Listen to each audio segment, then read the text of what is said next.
Les déneigeuses sont parties, on va pouvoir commencer cette vidéo. Hello tout le monde, contente de vous retrouver aujourd'hui dans les favoris, en fait non, dans les tops, et les flops, les favoris et aussi les produits terminés du mois de février. On fait une vidéo globi-goulba aujourd'hui, on mélange un petit peu tout, c'est-à-dire que je vais vous parler des produits que j'ai découverts, je vais revenir sur les produits que j'ai testés, je vais vous parler des flops, comme ça on aura fait le tour de toutes les nouveautés, choses que j'ai testées tout au long du mois de février. J'espère que cette vidéo va vous plaire, bien évidemment, si vous aimez cette vidéo, n'oubliez pas de me laisser un petit pouce, de venir me rejoindre sur Instagram et puis de vous abonner à la chaîne si ça n'est pas encore fait en cliquant sur le bouton rouge juste en dessous. Je sors 2 vidéos beauté chaque semaine. On commence immédiatement par les soins. Le premier soin est tout petit, mais c'est un concentré d'efficacité. C'est le nouveau soin de chez Ren pour le contour des yeux dans la gamme éclat. C'est une gamme en fait qui vise évidemment l'éclat. C'est un soin qui fait une différence sur vos cernes en 7 jours. Sincèrement, j'étais très sceptique. J'imaginais absolument pas que ça fonctionne. Et en l'utilisant matin et soir, effectivement, au bout d'une semaine, j'ai déjà vu une différence au niveau de la couleur de mon cerne. Le cerne est beaucoup moins foncé. Il y en a plusieurs qui m'ont dit « Mimi, t'as l'air super reposée en ce moment sur Instagram. » Et je me disais « Mais j'ai rien changé, J'utilise le même anti-cerne qui est l'anti-cerne by Terry depuis quelques semaines déjà. » La différence sur mon contour de l'œil actuellement, c'est ce soin-là et c'est assez surprenant. Donc je voulais quand même faire une petite mention au début de cette vidéo. C'est un soin qui est fait à base de 95% d'ingrédients naturels. Attendez, je connais pas par cœur. 95% d'ingrédients d'origine naturelle. Hormis le fait qu'elle soit très efficace, j'ai aimé le fait qu'elle soit décongestionnante. Effectivement, le matin quand on l'applique, elle est hyper cocooning, elle a la juste dose d'hydratation pour que ça hydrate assez mon contour de l'œil sans que ça ne soit trop huileux ou trop gras, parce que lorsque j'applique un contour de l'œil qui est trop gras, ce qui se passe c'est que généralement les anti-cernes crease. Or là, tout est parfait, elle s'entend bien avec tous mes anti-cernes. Il est assez efficace et assez surprenant pour que je puisse vous dire que effectivement très rapidement j'ai vu une différence au niveau de la couleur de mon cerne. Alors ça ne rend pas mon cerne moins creux, hein, parce que au niveau du cerne, en fait, il y a plusieurs raisons qui peuvent créer en fait une ombre ou qui peuvent créer la couleur plus foncée du cerne. Et moi, en fait, j'ai une ombre plus le cerne qui est foncé. Alors ça ne change rien à l'ombre. Mon cerne ne va pas se combler par magie, mais par contre au niveau de la couleur de mon creux de cerne, effectivement une belle différence. Deuxième soin, c'est un soin de chez Murad. Alors Murad, c'est une marque américaine qui a été créée par un médecin qui s'appelle le docteur Murad, hein, n'est-ce pas, et qui est particulièrement connu pour ses soins au rétinol, donc tout ce qui est soins anti-âge. Alors, j'ai pas encore testé les soins en rétinol de la gamme Murad, mais j'ai testé le traitement resurfaçant Invisiscar de la marque Murad. C'est un soin qui est censé donc diminuer l'apparence des cicatrices. Je l'utilise moi pour mes cicatrices d'acné parce que j'en ai toujours ici au niveau des joues et que je ne savais plus quoi faire. J'en ai depuis des mois qui ne partent pas. J'ai commencé à l'utiliser il y a environ 1 mois et demi. Au début, je l'ai utilisé que le soir parce que je savais pas comment ma peau allait réagir. Finalement, ma peau réagit super bien. Je n'ai pas fait de réaction ou quoi que ce soit. Donc après, je me suis rapidement mise à l'utiliser matin et soir. Pour information, si vous utilisez ce type de produit-là, il faut toujours utiliser une protection solaire avec quand vous sortez dehors. Donc j'ai commencé à l'utiliser il y a environ 1 mois et demi, matin et soir, et j'ai vu une différence absolument incroyable sur les cicatrices que je peux avoir au niveau du menton. J'en avais qui ne partaient pas depuis presque 1 an. J'en avais ici, alors j'en ai toujours une qui est un petit peu récalcitrante, mais les autres ont véritablement diminué de manière assez importante pour que je me rende compte que j'avais plus besoin de les corriger, par exemple avec un correcteur lorsque je me maquillais. Autre produit terminé que j'ai remplacé par le même produit, c'est le Eradicate de la marque Kate Somerville, donc Kate Somerville, dermatologue américaine, qui a sa gamme ici de soins en fait chez Sephora. C'est un soin que j'utilise depuis 10 ans maintenant et qui est absolument incroyable pour venir faire désenfler et diminuer les rougeurs sur les boutons. Donc vous avez n'importe quel petit bouton qui apparaît, vous prenez un coton-tige, vous le passez dans le produit, il ne faut pas secouer le produit parce qu'il est biphasé. Vous allez retirer le coton-tige, vous appliquez juste le produit là où vous en avez besoin et le lendemain, vous avez une peau qui est apaisée, les boutons ont diminué de moitié. Sincèrement, à chaque fois, ça calme l'inflammation des boutons. C'est un produit miraculeux qui ne me quitte jamais, ça doit être ma 7e bouteille. En 10 ans, j'en achète une par an pratiquement. On va parler cheveux maintenant, puisque c'est une question qui revient très souvent sous mes dernières vidéos. Mimi, comment as-tu fait pour faire pousser tes cheveux aussi vite Et là, à chaque fois, je me dis, il y a un bug là. Comment ça, aussi vite? Ça fait 1 an et demi que je ne les ai pas coupés. Je les ai coupés au mois de septembre, j'ai enlevé ça. Donc, heureusement qu'ils sont passés d'ici à là en 1 an et demi.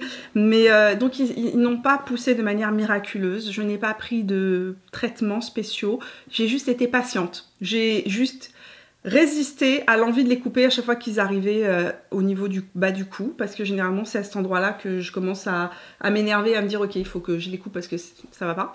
Mais une fois que la longueur a dépassé les épaules, c'était bon, c'était good, on était bien parti. Cependant, j'utilise un certain nombre de produits qui ont fait une différence très positive sur mes cheveux au niveau de l'hydratation, au niveau du fait qu'ils se cassent moins, parce que j'avais les cheveux extrêmement secs.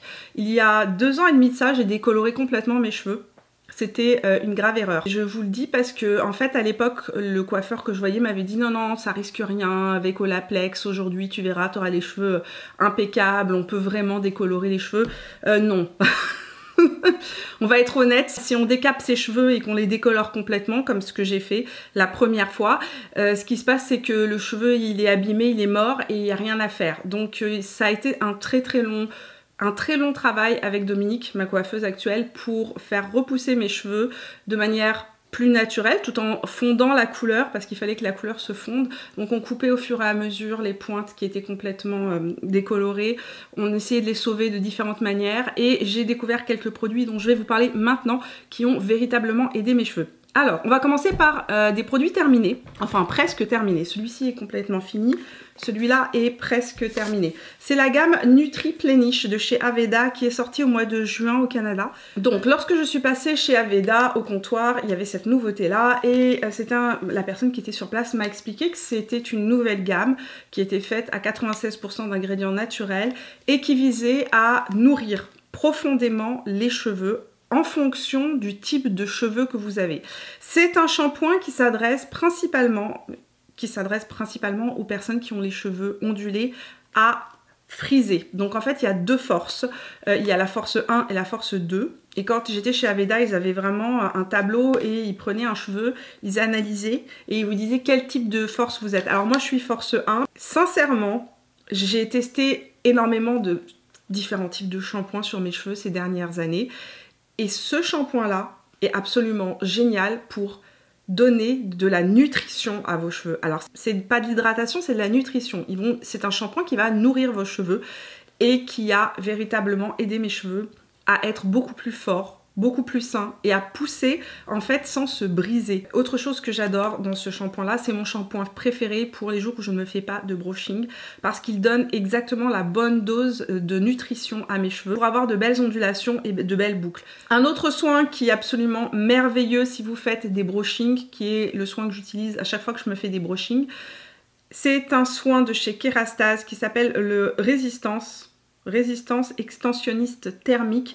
En France, il n'a pas le même nom. Je vous mettrai le lien dans la barre d'infos, mais c'est le même produit. C'est un soin de protection thermique, mais c'est aussi un ciment pour les cheveux. Donc ce que je fais, moi je l'applique pas sur mes racines, je l'applique sur mes pointes abîmées et il reconstruit le cheveu. Mes cheveux ont pu pousser sans casser parce qu'avant ce qui se passait c'est que mes pointes, dès qu'elles arrivaient aux épaules, ben ça frottait et ça brisait, donc j'avais du mal à les faire pousser plus loin que les épaules. On va parler de 2 soins maintenant, 2 soins plus clean entre guillemets pour cheveux.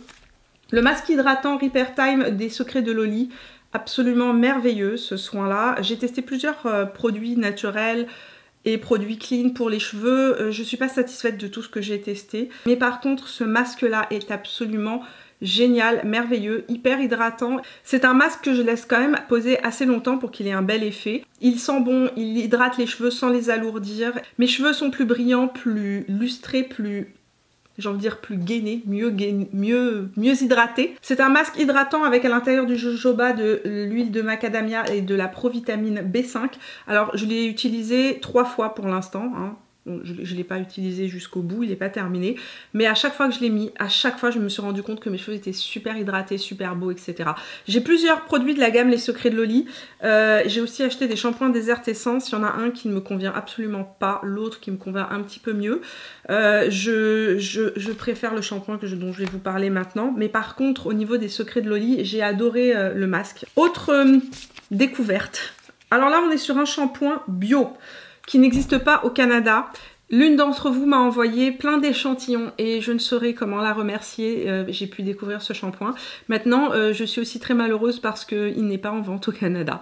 Donc je ne peux pas l'avoir, je ne peux pas l'utiliser. Et j'ai essayé dans cette marque-là, donc c'est la marque Cattier, j'ai essayé plusieurs types de leur shampoing et celui qui me convient c'est celui à la moelle de bambou qui est fait pour les cheveux secs. Je pense que là aussi on est sur en fait le même système. C'est un shampoing qui apporte des nutriments aux cheveux, pas de l'hydratation mais vraiment des nutriments aux cheveux et il me fait des cheveux mais absolument incroyables, ultra brillants.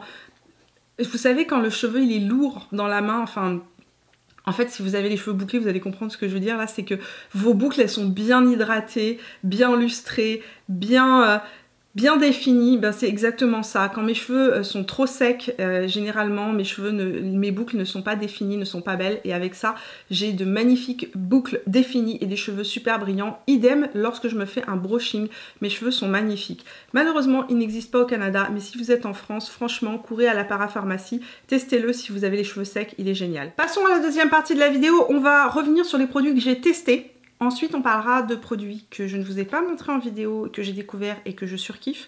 Et on finira avec les flops, parce qu'il y a des flops ce mois-ci. Mon nouveau fond de teint préféré au monde, le Futurist Hydra Rescue de chez Estée Lauder, est le fond de teint que j'utilise presque tous les jours depuis que je l'ai. Il est génial. Il est absolument génial. Au niveau du fini, il ressemble beaucoup à mon Zoeva, mais en plus hydratant. Ensuite, ma peau reste belle, hydratée tout au long de la journée. Je l'ai depuis ce matin. Il ne bouge pas. Bon, il ne bouge pas, attention. Il bouge sur le nez puisque je me mouche toute la journée. J'ai une rhinite allergique, mais je ne connais aucun fond de teint qui résiste à un mouchage. Enfin, dans mon cas. Si vous avez le nez qui goutte régulièrement, vous savez de quoi je parle. Ça ne fonctionne pas. Donc, il n'y a pas un fond de teint qui tienne sur le bout de mon nez si je me mouche plusieurs fois par jour. Cependant, toutefois, néanmoins, son fini est tellement beau sur le reste de mon visage que je lui pardonne de ne pas tenir sur le bout de mon nez lorsque je me mouche. Et je préfère faire des retouches en journée qu'un fond de teint poudre sur le bout du nez et avoir le reste de mon teint qui est juste parfait. Je l'adore. Alors au niveau du fini, on est sur un satiné lumineux qui reste avec une belle lumière toute la journée. Il reste très souple sur la peau. Au niveau de la couvrance, on est sur une couvrance moyenne à haute. Donc on a une couvrance quand même on a une couvrance supérieure au Hydromaniac de Urban Decay que j'adore aussi, que je porte aussi, mais lorsque je veux quelque chose de plus naturel, je vais me tourner vers le Hydromaniac. Lorsque je veux quelque chose de plus effet peau parfaite, je me tourne vers le Futurist Hydra Rescue de chez Estée Lauder. Anti-cerne maintenant, rapidement, l'anti-cerne de chez By Terry est un anti-cerne que je porte au quotidien, c'est l'anti-cerne que je porte aujourd'hui. Aujourd'hui j'ai fait un petit mélange, pour information, de couleurs. Donc ce que je fais c'est que je porte le 300 au creux de mon cerne et je porte le numéro 100 juste par-dessus mon fond de teint pour donner de la lumière. C'est un anti-cerne que je porte au quotidien en fait. C'est vraiment un anti-cerne multitâche pour moi, dans le sens où je peux avoir une couvrance très très naturelle à quelque chose de beaucoup plus intense. C'est un anti-cerne que je n'ai pas besoin de poudrer. C'est un anti-cerne avec un fini mat, mais un mat satiné. On n'est pas sur un mat par exemple comme le Make Up Forever. On est sur un fini qui est beaucoup plus naturel. Et ce que j'aime beaucoup, c'est l'effet super frais et la lumière qu'il renvoie tout au long de la journée. Faisons un retour sur l'illuminateur Iced Out de chez Anastasia Beverly Hills, le nouvel illuminateur d'Anastasia Beverly Hills, qui a été très surprenant parce qu'en fait j'imaginais un fini beaucoup plus intense et qu'on est sur un fini d'une fraîcheur, d'une transparence, d'une subtilité mais lumineux, c'est-à-dire qu'on le voit mais il est d'une telle finesse sur la peau qu'on dirait que notre peau en fait rayonne d'un éclat doré. Il est absolument sublime. La couleur est très originale, on n'est pas du tout sur un blanc. Alors moi j'imaginais sincèrement que je serais sur un illuminateur blanc. Pas du tout, on est sur un illuminateur doré qui va être sublime aussi bien maintenant qu'en été. C'est l'illuminateur que je porte sur le haut de ma joue aujourd'hui et il est magnifique. Sincèrement, il est magnifique, mais alors absolument complètement différent du Amrazy. Il est beaucoup plus transparent. C'est un illuminateur en fait qui fait un effet seconde peau. Il va être absolument sublime sur les peaux qui sont mates, sur les peaux noires. Si vous avez un sous-ton de peau chaud aussi, il va être très beau. Si vous avez la peau rosée, attention, il est très doré jaune. Je préfère vous prévenir, après c'est une histoire de goût, mais il vous conviendra certainement mieux en été. Alors que si vous avez la peau avec un sous-ton plus plus chaud, c'est vraiment un illuminateur qui va être absolument sublime, que vous ayez la peau claire ou la peau foncée. Ce mois-ci, j'ai testé plusieurs palettes et je reviens vers vous comme promis concernant la palette Tartelette Juicy. Elle n'a rien de juicy. Cependant, ça n'enlève rien à la douceur et la beauté de ces fards que je trouve absolument merveilleux pour faire des maquillages très doux, très diffus. C'est une palette de nude très jolie avec à l'intérieur différentes harmonies qui sont toutes de belle qualité. Sur cette ligne là vous avez du rose, sur cette côté là vous avez du pêche. C'est des couleurs qui vont être absolument magnifiques pour le printemps. On est sur une palette qui peut être utilisée en toute saison, mais je trouve absolument merveilleux qu'ils aient inclus toute une déclinaison de pêche, ce qui est nouveau un petit peu chez Tarte parce que en tout cas dans mes autres palettes Tarte il n'y avait pas une tonne de couleur pêche. Ici on a vraiment des roses super frais, des pêches super frais. Et on a une ligne ici de bruns qui sont un petit peu plus froids et ici on a une ligne de bruns qui sont un peu plus chauds. Sincèrement, lorsque je l'ai vue la première fois, je me suis dit mais Tarte, mais elle est ennuyante ta palette, qu'as-tu fait là? C'est très ennuyant, il y a rien qui suscite ma créativité là-dedans.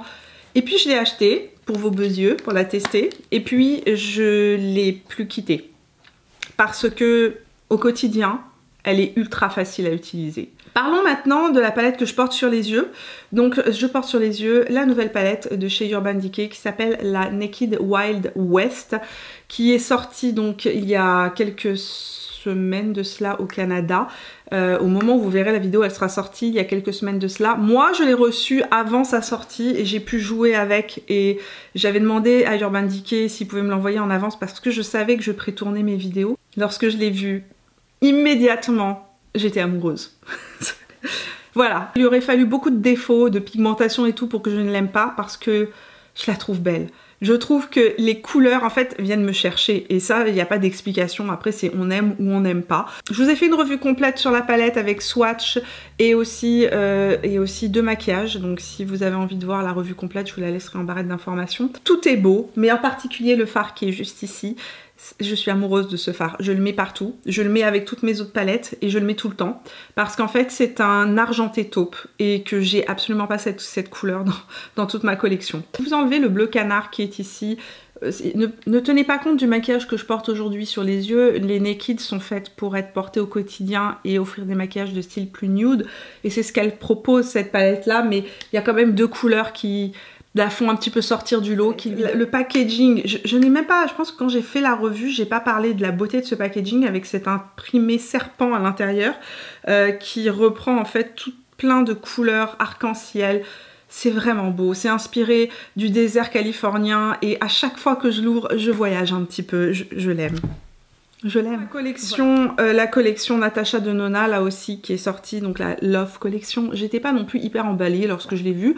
Je l'ai trouvée jolie. Je l'ai trouvée mignonne, je me suis dit est-ce que je vais l'utiliser véritablement? Résultat des courses après l'avoir essayé, alors c'est pas une palette que j'ai beaucoup utilisée ce mois-ci sincèrement parce que j'ai pas eu le temps de beaucoup l'utiliser, mais elle est belle, elle est bien réussie. Elle est belle et elle est bien réussie et elle est facilement utilisable et on peut créer plein de trucs avec. Je vous l'ai dit d'ailleurs dans la revue, c'est une palette qui vraiment a suscité là aussi ma créativité alors que je ne m'y attendais pas. Je ne m'attendais pas que dans une si petite palette avec ce type de couleur là, j'ai plein d'idées comme ça qui pop dans ma tête. Et quand je l'ai ouverte et que j'ai commencé à jouer avec, je me suis dit oh oui, oh waouh.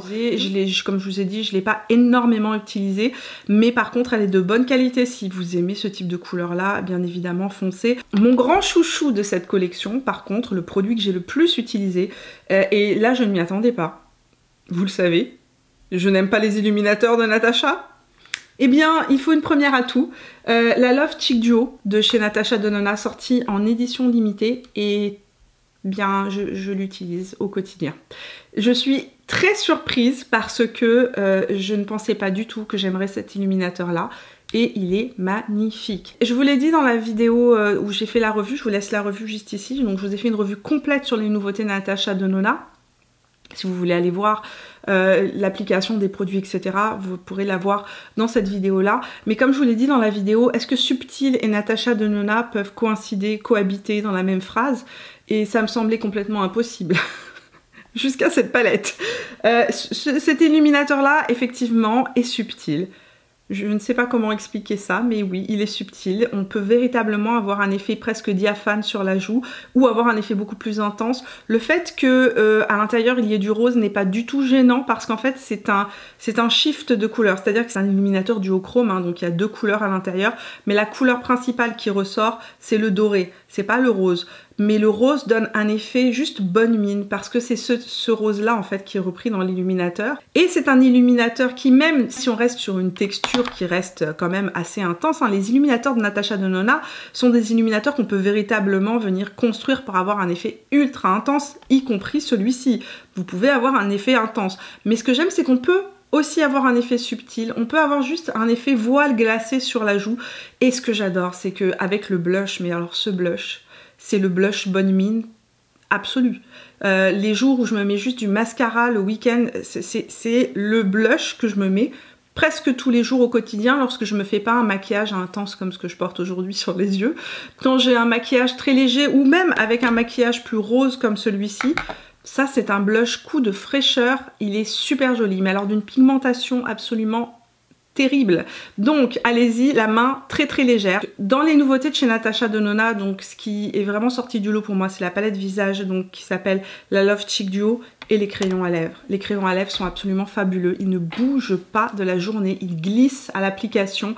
On peut les utiliser avec sur toute la lèvre en rouge à lèvres, ils sont ultra crémeux. Pour ça, moi ce que je fais, c'est que je les applique sur toute la lèvre, je passe un petit peu de baume transparent, enfin de baume à lèvres, hein, un style mes baumes de chez Bulle à lèvres, ou si vous êtes ailleurs, enfin de style Labello. Vous appliquez ça juste sur le dessus et ils restent impeccables, ils ne bougent pas, ils sont hyper pigmentés, glissent sur la lèvre, magnifique. Les deux couleurs que je porte le plus, en tout cas les deux couleurs qui me conviennent le mieux sont le Ilona, qui est celui que je porte aujourd'hui sur ma lèvre. D'ailleurs, aujourd'hui je porte le rouge à lèvres Natasha Denona, je porte le crayon Ilona et j'ai rajouté un peu du lifter gloss en couleur 001. Pearl, donc ce lifter gloss de chez Maybelline transparent. L'autre couleur que je porte beaucoup dans mon quotidien, c'est le Natasha qui est un nude beaucoup plus neutre. Celui-ci est plus rose, celui-ci est plus neutre avec un sous-ton là aussi légèrement rose, mais on tire plus vers le marron, celui-ci tire plus vers le mauve. Découverte maintenant, je suis tombée amoureuse d'un crayon de chez Urban Decay en couleur Mushroom. Donc c'est le 24-7 Glide On Eye Pencil. La couleur est absolument unique. Je n'ai pas du tout ça dans ma collection. On est sur un taupe argenté. Et il est incroyable avec, par exemple, si vous avez la Glam Palette, c'est le crayon qu'il vous faut. Avec la nouvelle Wild West de chez Urban Decay, je le porte tout le temps pour les maquillages avec. Il se marie absolument parfaitement avec ce type de maquillage là. Il se marie avec toutes mes palettes qui sont un peu froides. C'était le crayon que j'attendais. Comme tous les crayons d'Urban Decay, il glisse complètement sur la muqueuse. Il glisse aussi sur l'œil. Il permet de faire des traits de crayon qu'on peut venir smoker. Il ne sèche pas trop vite, mais une fois qu'il est sec, il ne bouge pas. De toutes les façons, avec les Marc Jacobs, ça fait partie de ma formulation de crayon pour les yeux que je préfère. Cette couleur est unique et vraiment magnifique. J'ai testé et hors caméra. Deux produits que j'utilise beaucoup de la marque Rare Beauty. Selena Gomez et la marque Rare Beauty ont sorti des fards à paupières liquides. J'ai celui en couleur Nearly Neutral qui est presque neutre avec un sous-ton rose que je porte très très souvent les jours où j'ai pas envie de me casser la tête. Et je les trouve hyper faciles à utiliser. Ils s'estompent super bien. La couleur est absolument parfaite pour le quotidien. C'est un autre avec du rose à l'intérieur. Super joli à porter, hyper facile à appliquer. Je l'applique en angle externe. Je le diffuse avec un pinceau de transition, comme le JH32 de chez Morphe. Et boum, bam, bim, c'est fait. Mon maquillage est fait. Très joli. Et puis j'ai le blush coordonné qui est le Nearly Neutral. Donc c'est un fard à joues fondant, comme ça qu'elle les a appelés, Melted Blush. Et c'est un fard à joues assez surprenant parce qu'en fait lorsqu'on le prélève, on a l'impression que c'est vraiment un fard à joues crème très intense. Et lorsqu'on l'applique sur la peau, je sais pas si vous allez le voir, ça fait juste une teinte de peau. Ça teinte la peau comme vous savez, comme les os teintés, un peu comme les Benetint, mais c'est une formule dans une formule crème, donc c'est beaucoup plus facile à appliquer et à estomper. Enfin, je voulais vous mentionner un pinceau que j'utilise beaucoup depuis que je l'ai, et c'est le 108 Face Finish de chez Zoeva. C'est un pinceau extraordinaire pour venir flouter les pores si vous êtes quelqu'un qui avait besoin de flouter vos pores, ce pinceau-là est absolument génial. Ça fonctionne aussi bien avec les poudres libres que les poudres pressées parce que c'est un pinceau très très dense.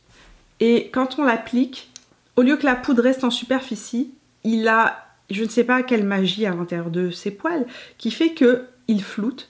Il floute les pores, il floute la texture de peau et c'est mon pinceau préféré pour appliquer la poudre. Lorsque je n'applique pas ma poudre avec une éponge humidifiée, j'utilise ce pinceau-là. Et c'est une question qui revenait souvent dans les messages Instagram l'autre jour, donc je me suis dit que j'allais vous expliquer quel était le pinceau que j'utilisais. Je vais finir mes tops avec les palettes de chez ELF, les mini palettes de chez ELF, les Bite Sized Eyeshadow Palettes, qui sont absolument incroyables. Ce qui est particulièrement incroyable dans ces palettes-là, c'est les métallisés. Les mats sont de bonne qualité, c'est pas les mats les plus extraordinaires que j'ai pu tester, mais c'est des mats d'excellente qualité. Mais alors les métallisés de ces palettes sont renversants, mais véritablement renversants. Je vais vous swatcher ici, ça c'est la Cream and Sugar, donc de chez ELF. Je vais aller chercher la Mini Nude de Natasha Denona, et je vais mettre mes deux doigts l'un à côté de l'autre. Voilà. Alors, les deux sont pas des dupes exactes, hein, c'est pas la même couleur, mais au niveau, sincèrement, de la qualité, je serais incapable de vous dire lequel est Natasha Denona, lequel est ELF. La qualité des métallisés de ces palettes ELF est renversante. Juste pour ça, elles valent le détour. Elles valent 3 $ US sur le site de ELF Monde. ELF Monde vend aussi bien en Europe qu'au Canada, vous pouvez commander. Il paraît qu'elles sont aussi en vente au Canada chez Walmart. Moi je les ai pas vues, le Walmart à côté de chez moi, il ne les avait pas. Mais par contre il paraît qu'elles sont disponibles dans certains Walmart au Québec et elles sont aussi disponibles, pas toutes les couleurs, mais un certain nombre des couleurs de ces mini palettes sont disponibles sur le site de Pharmaprix. Je vais donc vous parler des deux palettes que j'utilise le plus. J'utilise la Carnival Candy. Je vous l'avais dit, c'est celle qui m'inspire le plus. Alors à l'intérieur de cette palette là, on a juste un métallisé qui est le bleu, le reste c'est des mats, mais elle est d'excellente qualité. Et j'utilise tous les jours la Cream and Sugar, en particulier pour ces deux métallisés et en particulier pour ce métallisé là, le blanc clair, qui est un blanc crémeux. Donc c'est celui qui est juste ici, parce que c'est devenu un de mes fards préférés pour faire mes points de lumière, aussi bien au creux de mon œil, sur l'arcade sourcilière, etc.